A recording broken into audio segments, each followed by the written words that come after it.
the 7 deadly sins as footballers? Yes, it sounds like an unusual crossover, but stick with me and you'll see how each sin can be a player's downfall. So, without further ado, let's uncover the 7 sins that can sideline even the greatest talents on the field. The first one on our list involves anger, and it goes by the name of wrath. Wrath is the strong feeling of hatred or resentment with a desire for vengeance. Every guy has to experience this wrath at the hands of their girlfriends when they simply don't know what they did wrong. But in the world of football, the guy whose wrath is famous worldwide is Gennaro Gattuso. He has severe anger issues and will burst out.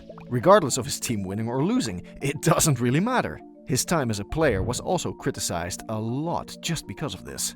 People say that they were so ashamed of his behavior as an AC Milan player. And during his time, AC Milan was a top club. They were basically royalty.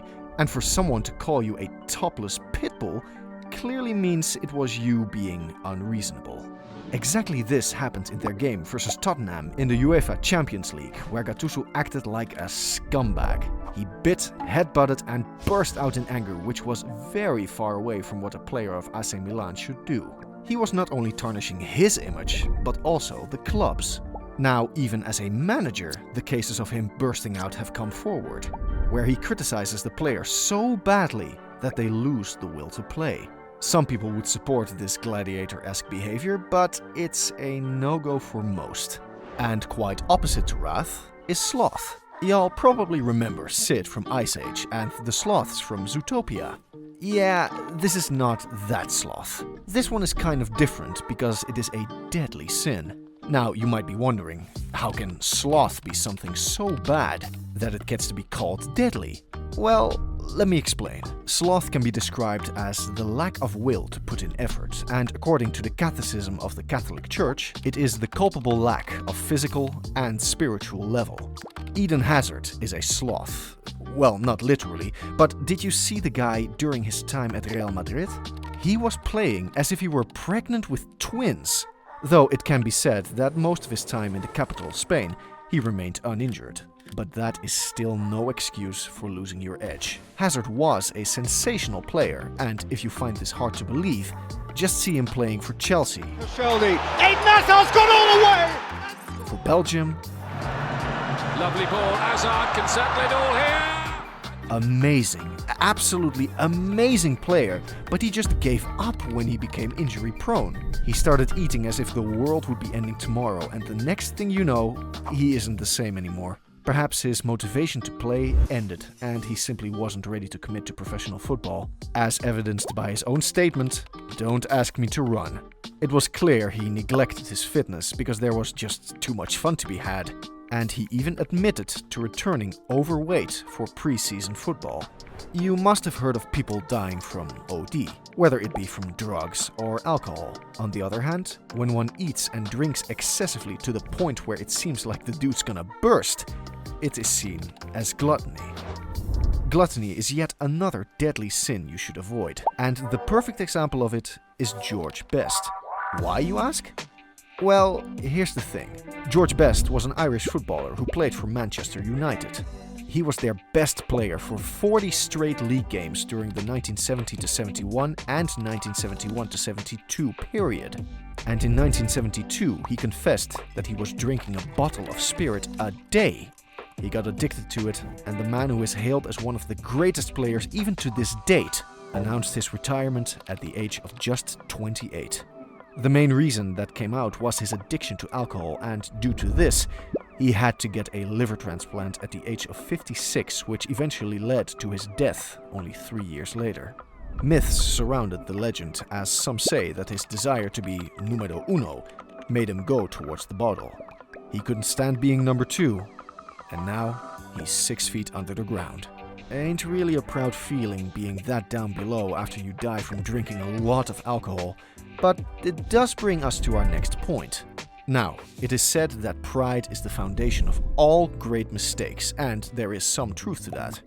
This is another deadly sin and is most often described as a feeling of superiority over others and, in more simple words, extreme self-obsession.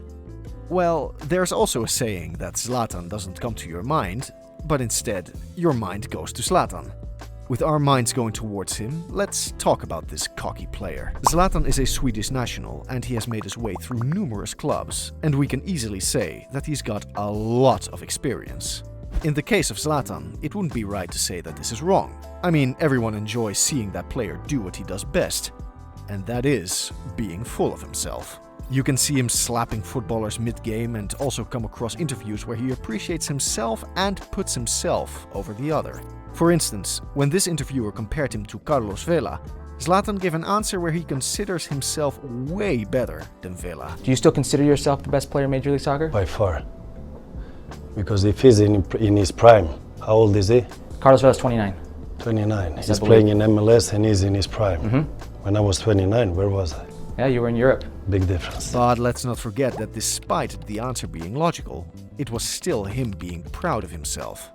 Now, when communicating with others, Zlatan isn't your normal talker. If you notice, he uses his own name in almost every sentence. For example, Zlatan doesn't do auditions. This guy is a menace, and he even went ahead and referred to himself as a god, which is going seriously overboard, to be honest. Pride, however, is still no match for greed, which is up next. Now, greed hasn't only affected the footballers, but has affected people in every possible field. If you want to ruin your well-built portfolio, go for it, and no one will stop you. The footballer who comes most frequently to mind when one thinks about greed is Quincy Promes. With no Saudi league back then, getting into drugs did seem like a viable business to get a hold of the big bucks.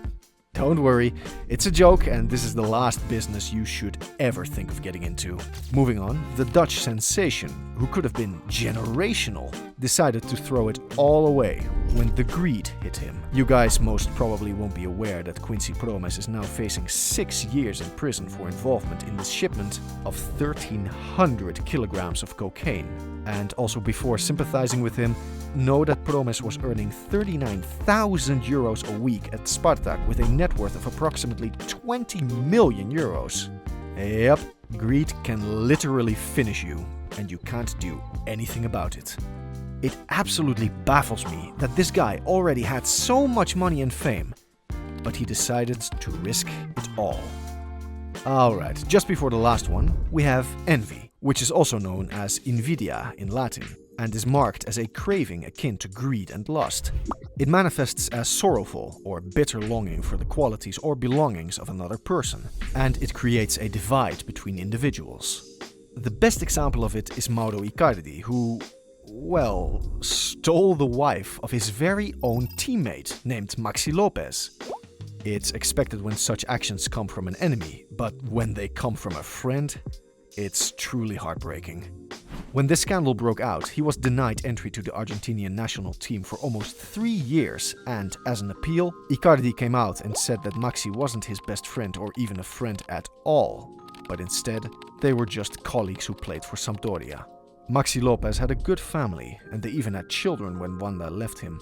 And according to Icardi, the marriage was already over when he and Wanda got together. Envy isn't good, as it can hit you back like karma. Because not so long ago, we saw Wanda taking photos with a singer, and everyone started saying that it's time for Icardi to be the cock. And finally, the last one is lust, which is the distorted desire for or inordinate enjoyment of sexual pleasure.